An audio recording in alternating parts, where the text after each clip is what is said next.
DanielLSchacter, The 7 Sins of Memory, How the Mind Forgets and Remembers.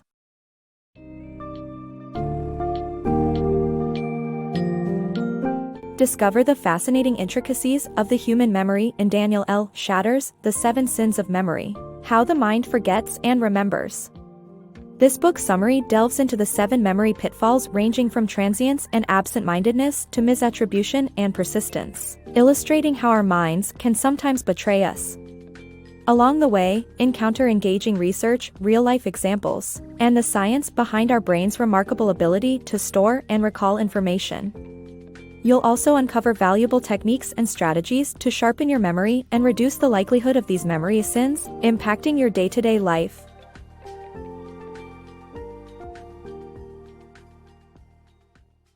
The 7 Deadly Sins of Memory. Our memories are transient, and they fade over time. Memory techniques such as mnemonics can help combat this issue by linking new information to familiar concepts. Do you ever forget people's names or encounter embarrassing moments of not recognizing someone you met before? This problem arises due to the first sin of memory, transience. Memories are fleeting, they disappear over time without us realizing it. Studies show the extent of faultiness of our memories over time. For example, after 15 months of O.J. Simpson's famous acquittal in the 1995 murder trial, only 50% of students could give accurate accounts of where they were, and this number decreased to 30% 3 years later. The German philosopher Hermann Ebbinghaus developed the forgetting curve to show how memories fade over time. Ebbinghaus memorized a list of nonsense words and tested himself. By the end of the month, 75% of them were obliterated from his memory. Luckily, there are ways to combat transient memory loss, such as memory techniques. The ancient Greeks developed memory tricks called mnemonics, which work by connecting new information to familiar places or numbers, making it easier to recall new concepts. A simple way to use mnemonics in everyday life is by associating new information with familiar concepts or ideas. For example, to remember the name of a well-built man named Bruce, imagine how he would bruise you in a scuffle. By making the image vivid, next time you see Bruce, it will be easier to remember him. Memory techniques can be incredibly useful, as they help to link new information to concepts and images that are already meaningful to you. Battling absent-mindedness. Absent-mindedness and memory failure are not always linked. This is because absent-mindedness results from a lack of attention to a task, meaning incoming information is partially encoded or ignored. It doesn't signify cognitive decline but rather that your mind is fixated on something else.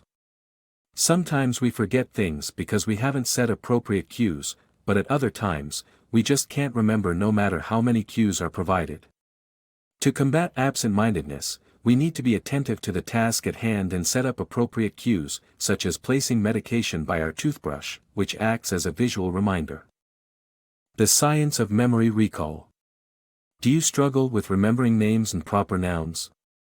Researchers suggest that proper nouns typically make only a single connection in the brain, making them harder to recall than common nouns that have various synonyms. To improve your memory recall, create more associations with the information you want to remember. For instance, imagine marrying the person whose name you want to recall. Additionally, the tip of the tongue sensation is a universal human experience, with 45 out of 51 languages using this kind of description. The Korean language describes this phenomenon as a word that is sparkling at the end of the tongue. The perils of misattribution. Misattribution is a common memory error that occurs when we attribute something we saw or heard to the wrong source. This mistake can have serious consequences in criminal cases, as evidenced by the fact that 90% of wrongful convictions overturned by DNA evidence involve mistaken eyewitness identification. Misattribution occurs when memories are not firmly linked to a specific time or place, making it easy to mix them up with other loose memories. A classic example of misattribution occurred during the Oklahoma City bombing investigation when a witness gave a detailed description of an innocent soldier, thinking he was an accomplice of the bomber. To mitigate misattribution, police lineups now show suspects one at a time, and witnesses signal a thumbs up or down for each person. However, our suggestible nature also affects our memories and can cause them to change. Understanding the dangers of misattribution can help us be more vigilant in scrutinizing our memories and avoiding costly errors. The power of suggestion. We're highly susceptible to suggestion when it comes to remembering past events, as evidenced by studies we're leading. Questions were used to create false memories. False testimonies obtained through this method have resulted in unjust imprisonment for years. However, with the development of new interview procedures, these situations can be avoided. Consistency bias and the illusion of memory. Our tendency to align our past beliefs with the present ones is called consistency bias, which helps us create easy narratives. Beliefs about relationships are a classic example. When happy couples are asked about their relationships twice over the course of 4 years, change bias occurs, and couples falsely remember being unhappy. The left hemisphere of the brain is responsible for constructing narratives and biases. Michael Gazzaniga conducted studies at Dartmouth College and found that the left hemisphere will always try to create a narrative to explain our actions, even if it doesn't know what it's talking about. Thus, our memories are not always accurate due to bias and the construction of narratives by the left hemisphere of the brain. Coping with persistent memories.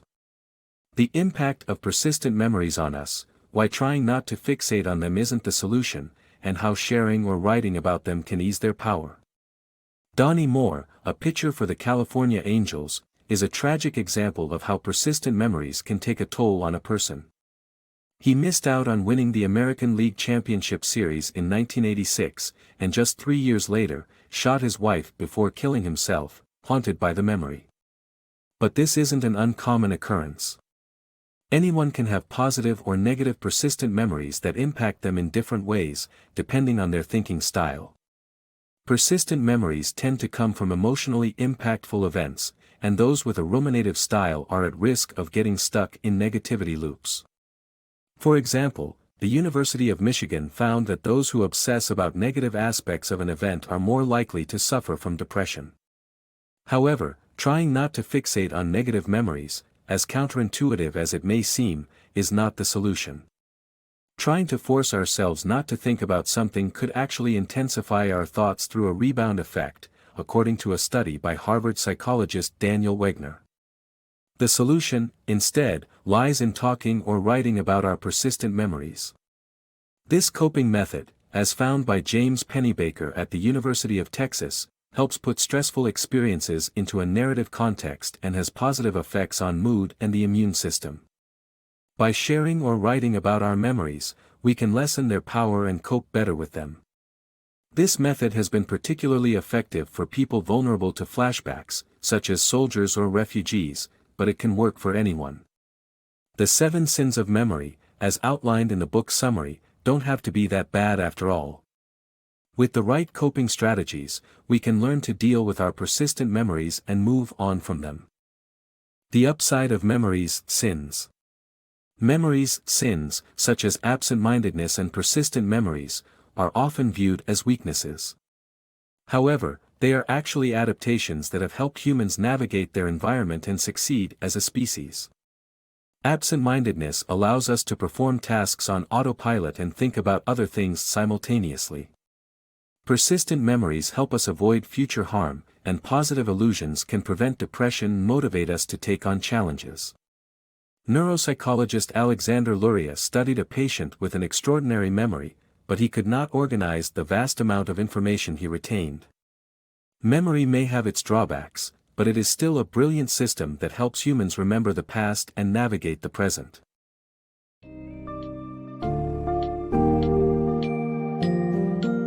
As we've explored in the summary of The 7 Sins of Memory, How the Mind Forgets and Remembers by DanielLSchacter, the imperfect nature of our memory serves a purpose in helping us navigate the world. While some aspects may seem like weaknesses, they actually provide balance, allowing us to function more effectively by preventing information overload and enabling us to focus on what matters most. By understanding these memories' sins, we can better adapt to them and develop strategies to combat their negative impacts. Embrace the unique intricacies of the human memory and find value in its imperfections, as they too contribute to our evolution and development as individuals and as a species.